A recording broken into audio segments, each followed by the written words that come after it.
Okay, guys, we are on series 4. Super, super excited to go on to our 4. Did I push screen share? No. Oh, we may have a problem here because Shalene's needing to get on the right page. Just share that Chrome page. Yay. There we go. All right. And let me move yo over here. Sorry, guys. Not usually on my laptop. Present. Do, do, do, Yay. do, do. Everybody can see everything. Slides. We good? Good. All right. Good. You can move them if you want, Tasha. Do you want them somewhere else? No, Tasha's going to start us off. yeah, no, you guys are fine. This is, like Shalene said, the fourth in our Midlife Metabolism Series. And it is going to, there are some elements of this that are going to feel a little bit like review. And yet, what we're going to try and do is connect the dots and put the puzzle pieces together so different pieces of it make sense. Sorry. It's all good. Technical difficulties. So, I want to start with a scenario because we've said this before. Anybody had the experience where you hit this really weird stage in midlife and you're like, what the heck? Why does everything feel different? Why do these carbs feel different now? Why does this exercise feel different? Why is this not working? Why? Because you're doing all the things. Maybe you're doing all the things. And Shalene and I were having this I was just conversation going to say earlier. that. I'm like, why do I not feel like, seriously, and this is a little on topic, off topic, but let's give a real life scenario. I've ate clean my whole entire life. I eat a lot of the same things. I make sure I don't eat close to bed, all of this. And I looked at Tasha and I said, why am I choking on my own bile, like from my stomach in the middle of the night? Yeah, It's absolutely. brand new, brand new. 2 months I've had it where I wake up choking on my own bile. And just the whole thing, like I have changed nothing, but something in my system is now showing me, hey, you're not in balance anymore. So that's what we want to talk about. Yeah. It's not necessarily you. It's not your willpower. It's not that you're being a, sloth and eating terrible food late at night, spicy food late at night, but your physiology is definitely changing and we want to acknowledge how it's changing, right? And this will help you to understand. So let's just say it. The truth is, carbs are not the problem, okay? But the unstable blood sugar is how you physiologically react to the carbs. That has changed. Shalene's gut, the microbiome in her gut, that has changed, right? For some of us, it's our body composition, it's Mm-hmm. our muscle content, right? That has changed. So tonight we want you to take away, we were just talking about a mutual friend that's doing the carnivore diet, Mm-hmm. and neither you nor I do the carnivore or a low carb diet, but I've been low carb. Have you been low carb? I know you have to a degree. To a good degree. Yeah. So here's the thing we've both figured out: it's not about cutting carbs or counting every gram, right? The real issue is understanding what causes the roller coaster of spikes and crashes that keeps your body in a constant state of reaction, right? So when your blood sugar swings really wildly, everything else follows, right?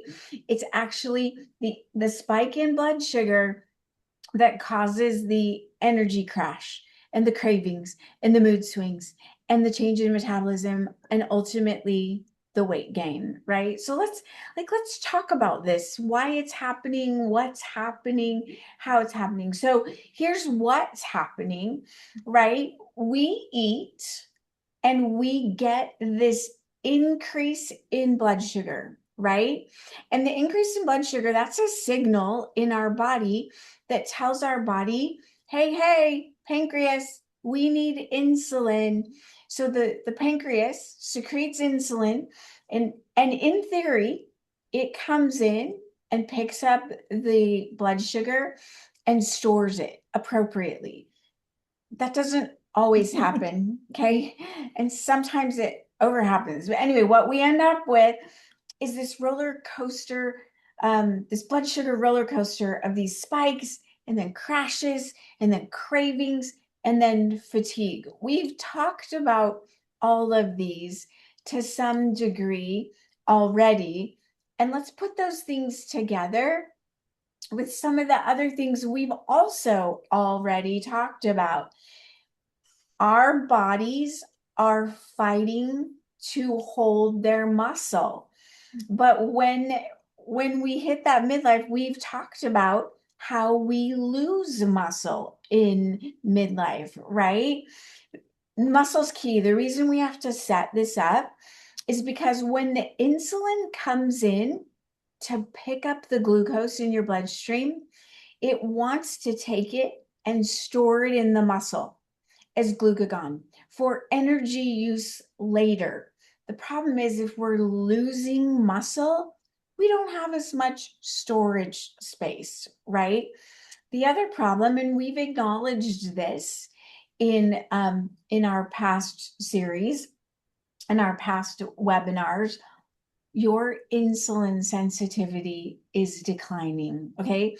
That means that your cells are not as receptive to the insulin. They don't necessarily want to let that insulin in to deposit the energy. So the body has to make more insulin to try and overcome that resistance. And that causes further spikes and crashes.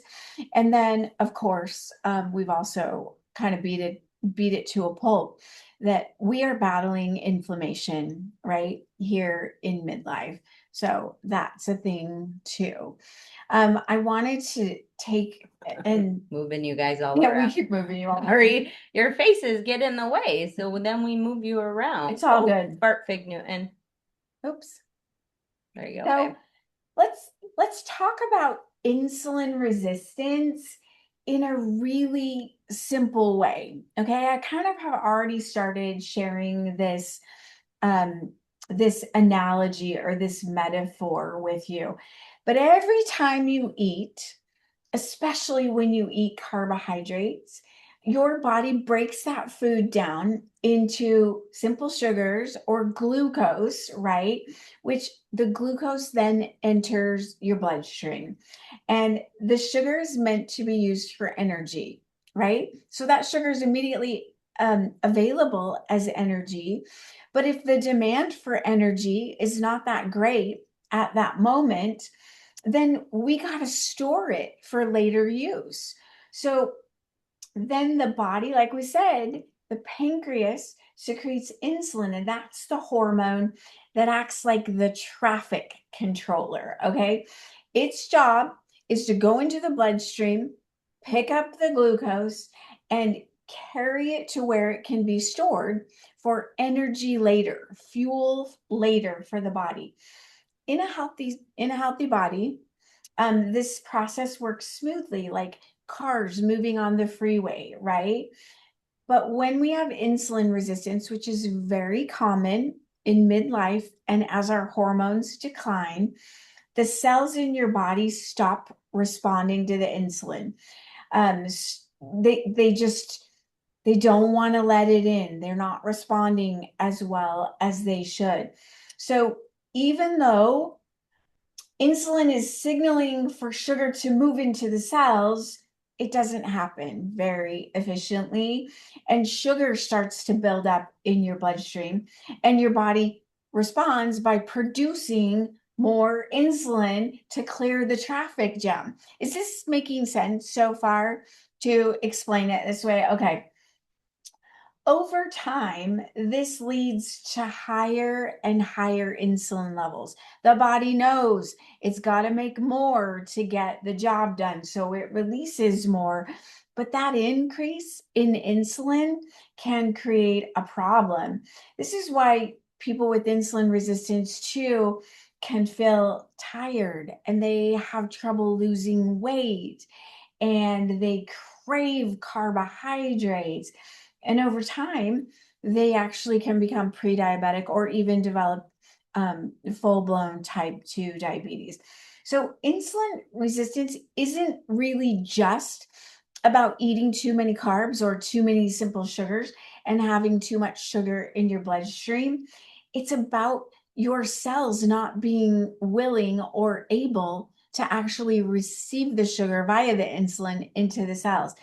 So, our goal isn't just to lower blood sugar, it's to improve how the body responds to the insulin so we can keep the traffic flowing again. Does that make sense to everybody? Anybody have any questions on that? Okay. That was a simplification, um, but I thought that would be a good way for you guys to understand it. So, again, just to reiterate, this is a cascade of events. So, because the body's insulin resistant and the insulin isn't able to effectively get it into the muscle or the cells, the carbs or the sugar stay in the bloodstream longer, which signals to the body, hey, we still have sugar here. Make more insulin. And already we're having trouble getting it into the cells. And then that increase in insulin, trying to force it in, it just further increases the insulin resistant.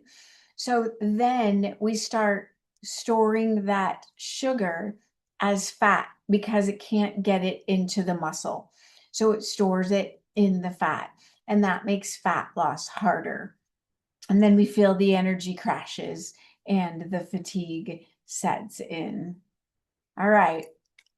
Um, but but we actually have a double whammy. Okay. Whammy.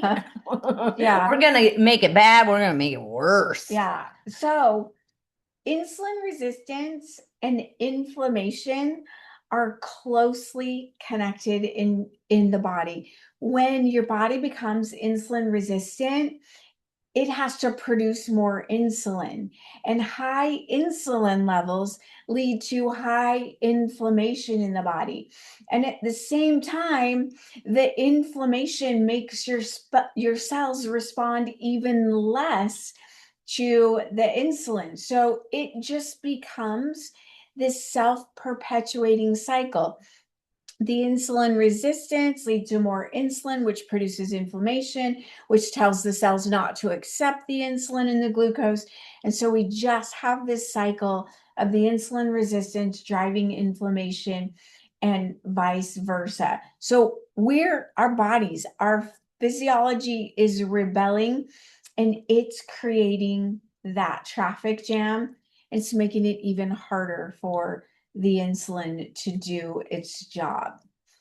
Right. So now that we know all the things that are going wrong in our body from day one, we have really talked about action items to be able to at least get started on things that will move us in the right direction. And hopefully we'll have more things that we'll be able to empower you guys with. But we're doing this mindset shift. Before would say, should I eat carbs? Now it's like, how do I handle carbs better? What do I need to do? What do I look at? And I'm going to make this super simple for you. It's not going to be complicated. So right here, we're looking at a balanced plate. If you remember, we talked a lot about muscle building and thinking about your protein on your plate first. So when you look at this balanced plate, it will show the protein a fourth of the part of the plate, like we often say, I always taught people about the palm of your hand. But your protein's your first, your lean protein focus. Choose your lean protein. A half can be veggies. And this is where I want to talk a little bit about this because I'm going to relate it to myself is I'm a volume eater. Some people are not volume eaters. And if you're a volume eater, you need a little bit more of the food to feel satisfied. Well, if you're volume eating things that are real dense in fat or just not very filling and you can eat a lot of them, I can add a whole bunch of calories to a plate. But if I have a half of my plate of veggies and I'm eating first my chicken and my veggies, I don't really have the room left for the carbs. And even though those are smart carbs, if I'm leaving those towards the end of my meal, I don't have as much room left for them because I used it up in number one, my protein and my good non-starchy fibrous vegetables, and then like your smart carbs and a little bit of fat. So when you're looking at your plate, it's a great way to just break it up in half veggies, fourth protein, a fourth of a smart carb. And I think just for, again, you know how I feel about scientific accuracy, those vegetables are carbs. They're just a more they're a more complex carb that isn't going to have the same impact. They're not a starchy carb, right? Mm-hmm. Okay. And even if, and we could dig deeper into this when you look at food, the kind of carbs you're looking at versus a potato and a sweet potato, there are differences there. So even though we're looking at the amount you're eating, you can also look at the type of carb you're eating, simple versus complex, like what Tasha said. But to keep it simple, stupidly simple, Yeah. break your plate up first. Put protein in there, your fibrous veggies. Why it works. Okay, so remove you out of the way again because you're in my way. Number one, ensures adequate protein for building because we know we're working on at least a couple times of strength training a week, really getting into that to help our bodies. So the protein is so important on keeping the muscle that we have and hopefully building more. Slows digestion Ask for, a question. yeah. And I'm asking this question rhetorically because I really want you to hear the answer. How badly, like what will your body do if we don't give it enough protein? If we are not including enough adequate protein on our plate, what will it do? It'll burn your own lean muscle, right? And remember how we have said over and over in this Midlife Metabolism Series, muscle is the currency of aging. Muscle is your protection. Muscle. So at all cost, you want to make sure you're giving your body everything you need to build the muscle, not to break it down. Amen. Why it works. It slows digestion, so protein takes a little lot longer to digest. I would also like to piggyback with that with like the really good veggies. It takes longer for those to process and it keeps you fuller longer. I mean, the protein first, but then the veggies prevents our blood sugar spikes that Tasha talked about, keeps us full and satisfied longer, and then supports our sustained energy all day long just by focusing on those meals in a more balanced way like that. And prioritizing the protein. Yeah, for sure. So avoid naked carbs. So that's again going back to we could dig super, super deep into this, or we can give you surface level knowledge to start with. Is there's ways to combine things that make a carb not have the same effect in your body as it does if you eat it alone. Okay. So what it's saying here is don't just eat a piece of toast. Don't just eat crackers. Don't just eat fruit alone. Carbs without protein and fat can make a huge difference. And It's all sugar. all sugar. So, what we often will tell people to do when you're looking at something, so like real life fixes, let's look at what would I do in real life. If you're craving toast and you want toast, have an egg with it. Have your protein and fat, your egg with it. If you're having an apple, have an apple with peanut butter. Some people like easy to take with you is apple and string cheese would be another one. Crackers and cheese, crackers and a lean meat.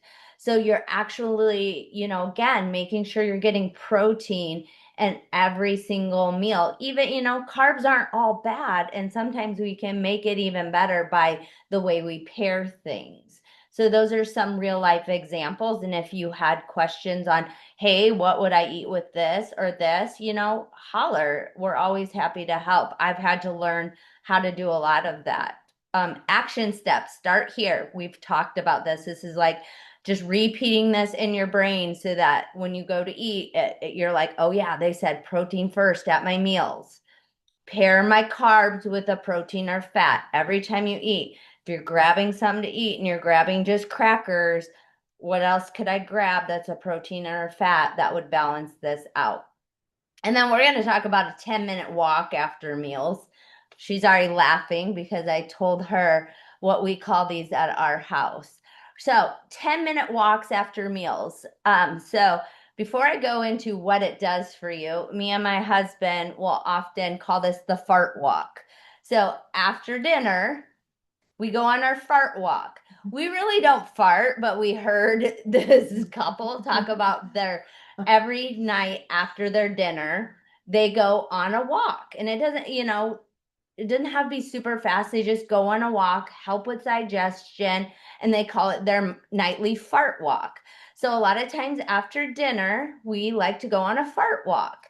And this is why. It helps move glucose into the muscle, number one. It reduces the blood sugar spikes.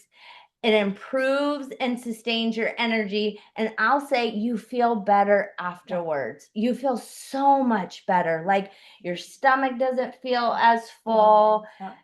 It's such a great wind down after a meal if you can just go out on a walk and get you outside. So this is one of the like last time we gave you kind of like an infographic, but I did this one up and I will send this out via email too. It's kind of just like a cheat sheet of what we went over, talking about starting with protein, don't eat naked carbs, don't wait until you're starving to eat. We didn't dive into that a lot. And Tasha will say she experienced that tonight.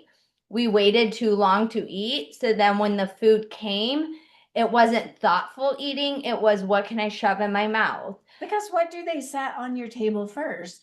Not the thing with protein that I ordered. He No, brought the chips. carby chip. And we're like, we're hungry. I was so hungry. So don't wait until you're starving to eat. Walk after meals. Go for a fart walk. Take your dog or a kid and go for a fart walk. And build a balanced plate. Think about the plate. What we showed you for a plate. Is your plate balance. So this will go up with our recording as just an action item reminder of what are some small things that I can do right now to again put in the arsenal to help just how I'm feeling, how my body's functioning. And these are just starting points, guys. Starting points just to help. I think little bit of information starting off with this consistently, and then when you have this down consistently, you're hungry for more because then you're able to add it in instead of get overwhelmed with all the information at once. And with that said, I would love to have Paula unmute, and I can actually stop screen share. She was going to share a testimonial with us. Indeed, I am. How do I, okay, can you see me? Yeah, we can see you good. I Okay. on screen. Yeah, for a second there, like my screen did something weird. Anyway, hi. So, about 2.5 years ago, I was at a routine annual physical, did my annual blood work, and found out that, oh, I'm pre-diabetic now.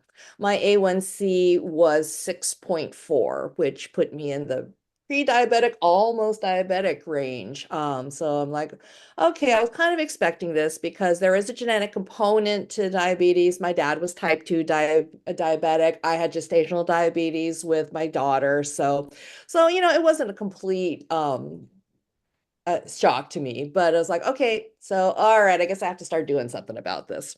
So I started making some changes to my diet. I was definitely eating more protein, which was a challenge for me because I wasn't like a big protein eater before. But I made a genuine effort to increase my protein. I was doing the walks. But you guys, ice cream is my favorite food. And I had a bad habit of having a bowl of ice cream with fruit on it. I would have berries on there because that was antioxidants and fiber, but it was a bowl of ice cream at night. Not a great thing. So I was chugging along. I got it down to my A1C was down to 6.3, so I took it down a tenth of a point. And then I ended up in the hospital with what I thought I was having a heart attack, to be perfectly honest. They thought I was having a heart attack because I had chest pains, I was sweating, I was nauseous.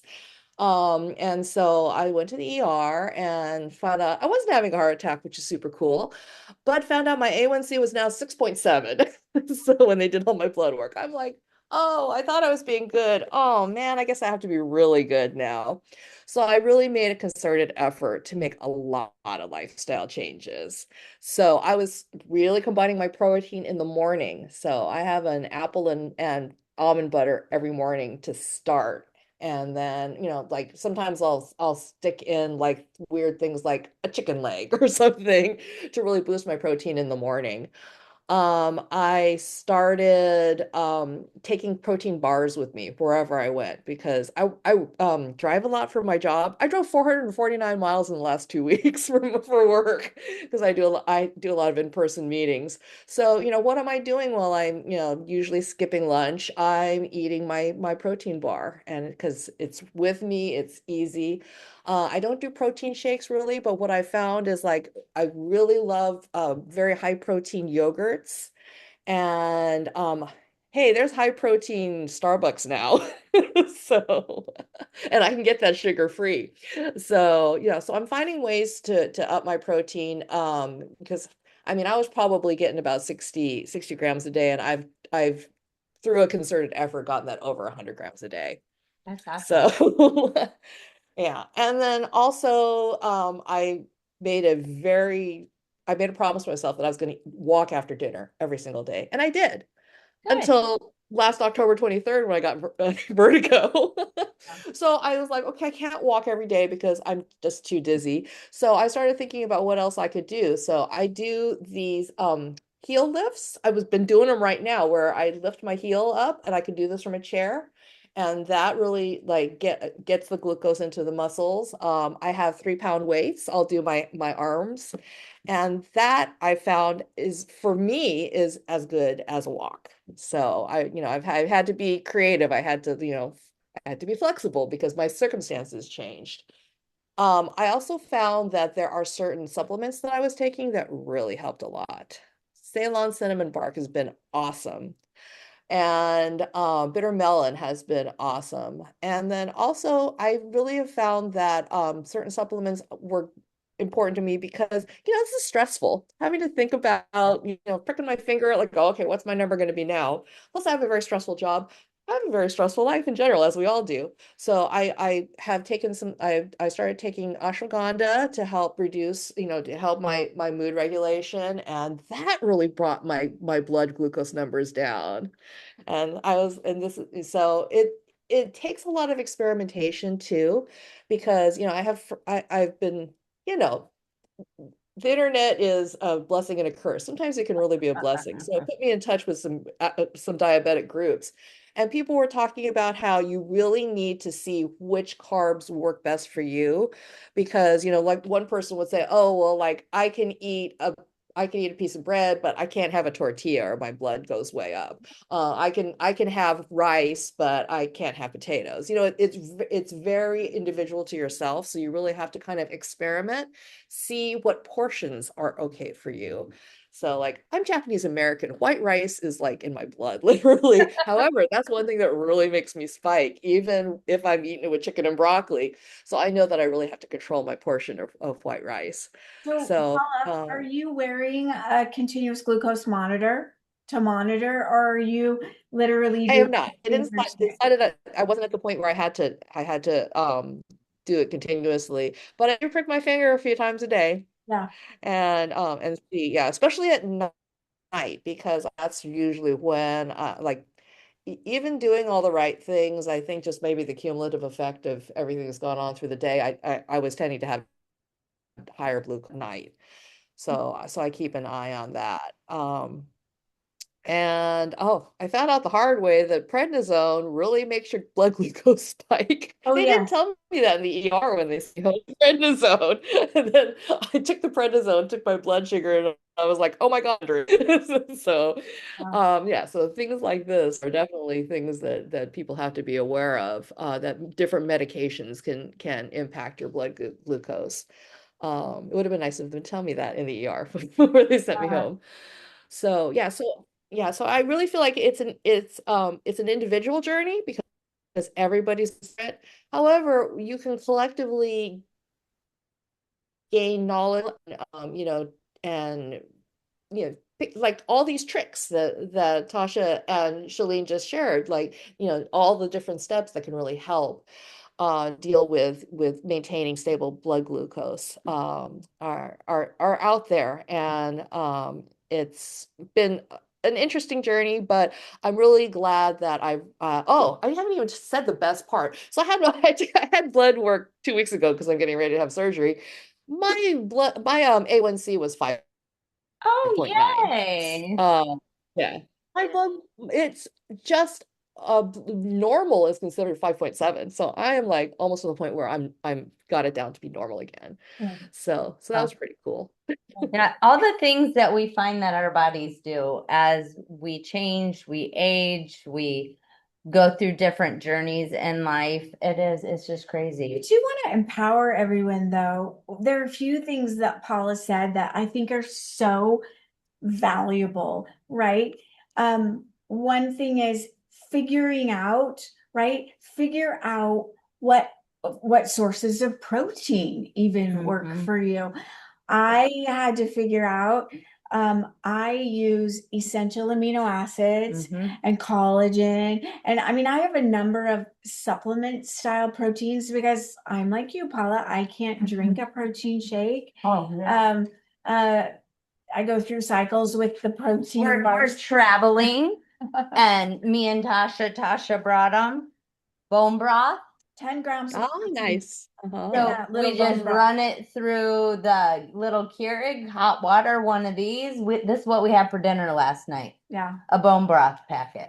yeah, Not the best healthy, like that's all we ate, but when you're traveling, there are things like that there's an excuse or there's a way. I always say that. You can either yeah. find an excuse or you can find a way. And we like to find a way. So things like bone broth packets, protein bars, supplementation.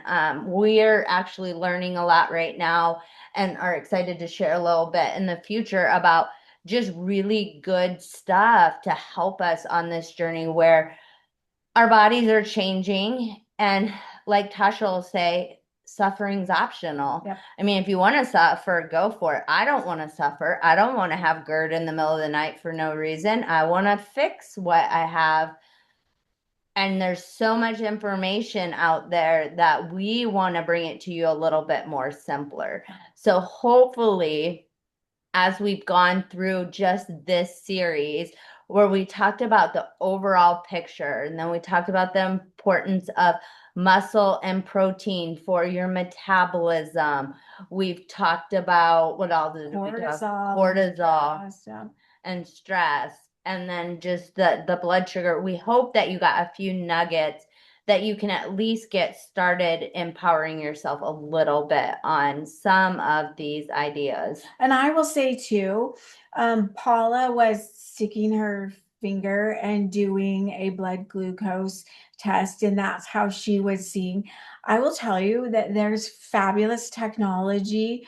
The Duolingo, you can buy a 2 week supply and wear a continuous glucose monitor for 2 weeks, and then you have instant feedback on your phone. Oh, look what my blood sugar did in response to that white rice. The next day you eat quinoa. Oh, look, it didn't do it in response to quinoa. Then you can really dial in, and this is just data for you, right? We can make better decisions with the data when you have the data. So I love that too. You don't have to poke your finger every day, but there's I'm just so used to it. amazing technology out Yeah. there. That's cool. What we wanted to, the last slide here, we wanted to open it up a little bit for any questions that you have. Those questions could be anything from series 1, 2, 3, or this one. Can we remember to? No, just kidding. I can. Hopefully, if they bring the question up, I can because it's knowledge I already have. If you ask me to repeat it, probably not. Or things that you're still struggling with that would be helpful to hear some simple techniques, or like we always say, Tasha does more of the science background and I can come in and do more of the application background for it. Yeah. Any questions? If not, we have questions for you because this is hardly, I mean, we're both lifelong learners, right? Mm-hmm. And we learn by prepping and sharing this information with you. And we'd like to do webinars on other topics. Maybe it's gut health, maybe it's detoxification in the body, maybe it's, Inflammation. yeah, Like maybe really get into inflammation, maybe it's that's what we're dealing with and here. maybe getting into inflammation down to the cellular level. And I know I could get really sciencey, but let's talk about it, right? Because again, the knowledge is just power to enable you to make better decisions and choices for yourself, your long-term health. So, is there anything specific that you guys are thinking, oh, yeah, I want more info about that? Okay, well, you I can think know. that, I'm sorry, go ahead. No, go, Paula. Hit it, girl. I think since stress is such a killer and stress impacts us so much, I think a session on like how do we address stress? Because you're not going to get rid of stress in your life. It's not realistic. So how do we deal with it? I think is a good one. Like we could talk about like I mindfulness was just and going to say, have any of you done any like breath work or mindfulness work Mhm. or maybe meditation? Or there's so many different little sort of niched things, but Mm-hmm. they're under the same umbrella. I've been trying to learn all of those things for myself in my own stress management. So I think that would be a really good one, Paula. Yeah. So the gut one to me is really important. I marked all of those actually on there on the thing. I don't know about everybody else. I mean, yes, mine's weight, probably hormones, everything. But I have such an issue with most of the time my stomach feels full.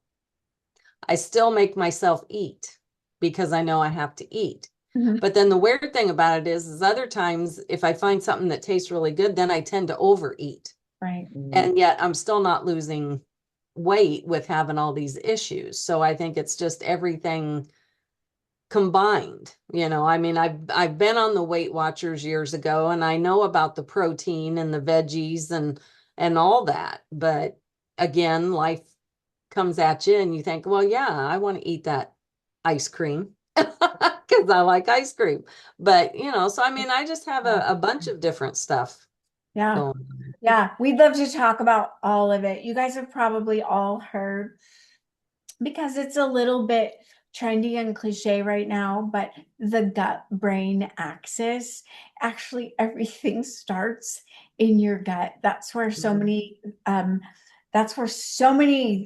our neurotransmitters are made, and the signaling is going back and forth. And we haven't talked a lot about the gut in the past, but man, we are talking about it a lot more today Mm-hmm.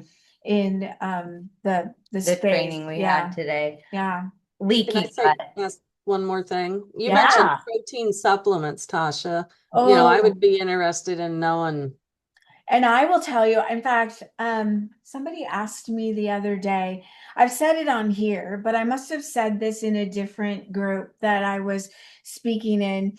But I put probably 10 to 12 different things in my morning drink, all of them for a very specific purpose. There's chia seeds and collagen and MCT oil powder and essential amino acids and branched chain amino acids and mushroom Okay, but powder. stop. Okay. It's a really good cocktail. But know what I would say? Because this is coming from me. I love you to death. Simplify it for me. I don't want to do the research on all the different things and what I have to put and the portions I have to put in it. I want it simple. And that's what we hope to do. Yeah. Is simplify it. But I get asked, what do you have in there Oh, and yeah. why? And so I'm thinking, I can tell you why. Why do I want this? Oh, Right? yeah. Like the essential amino acids are key to me. I can put enough essential amino acids in that morning drink that I get the equivalent of 50 grams of protein. Now, I'm not eating that much chicken breast, right? But I'm giving my body the same building blocks as if I was doing that. I think these are some valuable hacks. But again, Well, and then, I think about detoxing too. Like I always feel full. Okay, the root of that cause, is it a functional gut issue? Is it maybe that we need to get a little bit more active? Like certain activities will help the hunger signals a little bit more. How much, lifting weights, your muscle is more metabolically active. So in order to maintain your muscle, your body works. I can tell you when I do a really hard workout, sometimes it suppresses my appetite, but a lot of times it makes me even more hungry because my body is trying to refuel itself. So there's a lot of things you got. And I always tell people the best thing that you can do is start writing things down so that you can go back and actually look at, how did I feel? And it doesn't have to be for your whole life. How did I feel yesterday? I felt really good. Well, what did I do during the day? What did I eat? How did I wake up in the morning? How did I go to sleep? So you can kind of get a feel for the rhythm and how your body feels from day to day to day, and then start peeling back those onion layers. but I will acknowledge, Dee, do you know what the number one Mhm. symptom of gut dysbiosis or leaky gut is? It's bloating. And so Well, I probably have that then. if you're, we all do. Let's Uh-huh. just be honest. We all have some level. I mean, this standard American diet, this sad diet that we eat, we all have some degree, right? Some of us more severe, some of us less, but we all have a form of gut dysbiosis. But we should talk about it because it's not hard to fix, right? And if we're in a situation where we have leaky gut, and again, plug your ears, Shalene, because there's so much cool root cause functional medicine like peptides that'll fix it, and probiotics and prebiotics. It's not hard. It's Yeah, just see, I do the pre, or I think they're pre, but I do the probiotics. I take Tudka. I do the mushroom coffee. I do Kikako. I do sea moss sometimes, so I mean, all this stuff is, you know, so we'll Well, talk about it. one thing I've read is that your gut wants diversity. Absolutely. So it wants different things. So something like you should be eating 30 different things a week. And that sounds really intimidating, but if you think about it, something you eat could have like five different things. Like spices count too. So you could be getting five different things just like, in one meal. But that, yeah, the part of the problem is that people tend to fall into ruts, and I'm guilty of it. My family is too, because it's just easy to keep eating the same things every week. But your gut wants more diversity. I think there's 100 trillion different microorganisms in our gut. I think that's the number. 100 trillion. That is a lot of microorganisms in our gut. And yes, there is a big diversity in those. So, And yeah, I've also read things about not having a gallbladder anymore, that can make a difference too, because now your liver's working for, the bile. So, Yeah, and you don't likely metabolize fats the same way anymore. And so your body, they might feel differently in your system as they're passing and moving through your system. So yeah. Makes sense. Yeah, yeah. Okay. Well, don't worry. We'll come back. We'd love to do these additional webinars, and we'd love to do them on topics that would interest you and that where there would be value to you as well. Yeah. So, So we appreciate you guys joining. I will get this uploaded and emailed out to you guys by tomorrow, as long as the Wi-Fi here cooperates. And again, if you have questions, let us know. You know how to find us. Thank you, Paula, for being willing to thank jump you. on and share kind of your experience of, learning it when in your older age. I got to now learn how to do this. All right. Absolutely. Yeah. Well, Well, you enjoy guys, the rest of your time there. Have thank fun. you. See ya. Have a good evening, Yeah. everyone. Bye-bye.